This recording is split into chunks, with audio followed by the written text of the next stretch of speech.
বাবা টিএমসি করে, ছেলে বিজেপি করে বলে ছেলেই বাবার কাছে সুরক্ষিত নয় এই বাংলার বুকে, বাংলার রাজনীতিতে।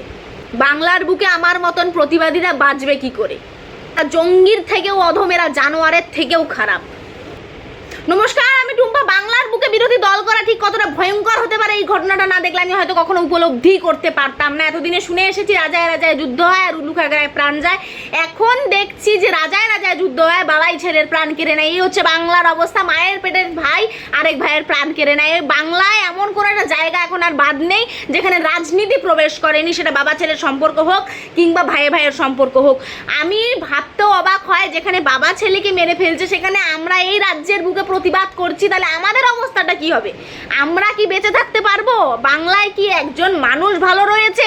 আরে কি তাদের অভিযোগ ছিল ছেলে নাকি বিজেপি করে, তাই তাদের কাজ করতে অসুবিধা হচ্ছে। কিসের কাজে অসুবিধা হচ্ছিল?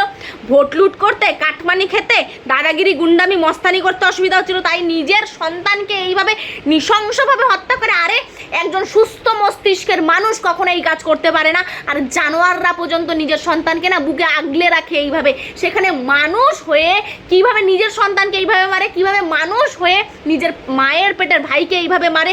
বাংলার বুকে রাজনীতিটি কতটা নোংরা একবার উপলব্ধি করুন।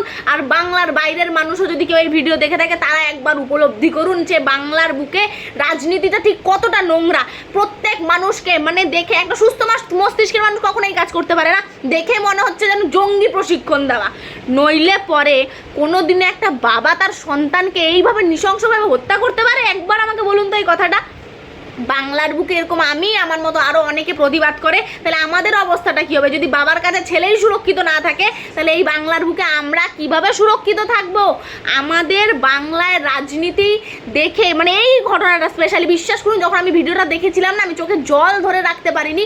বাংলার বুকে ঠিক এইভাবে রাজনীতিটা ঢুকে গেছে, মানে মানুষের বাবা ছেলের সম্পর্ক এমন কোনো একটা জায়গা নেই, এমন কোনো একটা ক্ষেত্র নেই যেইখানে রাজনীতি প্রবেশ করেনি। সেটা বাবা ছেলের সম্পর্ক হোক কিংবা মায়ের পেটের ভাইয়ের সম্পর্কই হোক না কেন, ডাজ নট ম্যাটার।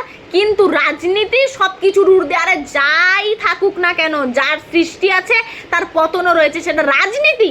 রাজনীতির জন্য আমি সম্পর্ককে জলাঞ্জলি দিব? এই রাজনীতি আজকে মমতা বন্দ্যোপাধ্যায় আছে, টিএমসি আছে, কালকে থাকবে না। আপনার ছেলে মানে যে যার ছেলেকে এইভাবে মারলো, তার ছেলে কি সে কোনো দিনও ফিরে পাবে?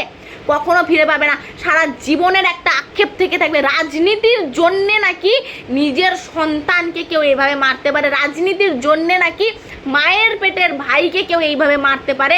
এই ঘটনাটা না দেখলে আমি কখনো উপলব্ধি করতে পারতাম না। এই হচ্ছে বাংলার দুর্দশা।